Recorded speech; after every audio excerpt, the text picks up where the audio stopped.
Kantara chapter 1 చిత్ర షూటింగ్‌కు ఏదో ఒక అంతరాయం ఏర్పడుతోంది. తరచూ ఈ సినిమా సెట్‌లో ఏదో ఒక ఇబ్బంది ఎదురవుతూనే ఉంది. చిత్రీకరణ సమయంలో వరుస ప్రమాదాలతో తరచూ వార్తల్లో నిలుస్తోంది. తాజాగా కాంతారా చాప్టర్ 1 మూవీ టీం త్రుటిలో ప్రమాదాన్ని తప్పించుకుంది. ప్రస్తుతం దీని చిత్రీకరణ కర్ణాటకలోని మాని జలాశయం వద్ద జరుగుతోంది. శనివారం సాయంత్రం 30 మంది కళాకారులతో ప్రయాణిస్తున్న పడవ మునిగిపోయింది. ఈ ప్రమాదం చోటు చేసుకున్నప్పుడు రిషబ్ శెట్టి కూడా ఆ పడవలోనే ఉన్నారు. అయితే వారందరూ ఈదుకుంటూ ఒడ్డుకు చేరుకున్నారు.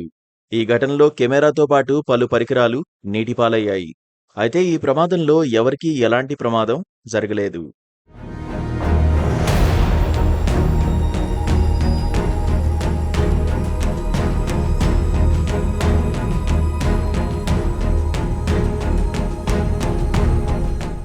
ఇకపోతే 2022లో పాన్ ఇండియా స్థాయిలో విడుదలై బాక్సాఫీస్ వద్ద ఎవరూ ఊహించని కలెక్షన్స్ రాబట్టిన కాంతార సినిమాకు ప్రీక్వెల్‌గా కాంతారా చాప్టర్ 1 తెరకెక్కుతోంది.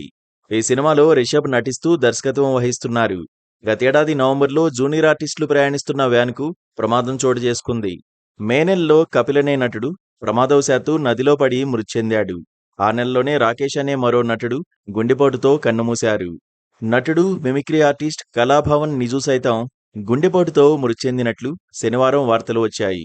అయితే తరచూ ఇలాంటి ప్రమాదాలు జరగడానికి కారణం ఏంటనే విషయంపై మూవీ టీం ఆలోచనలో పడింది.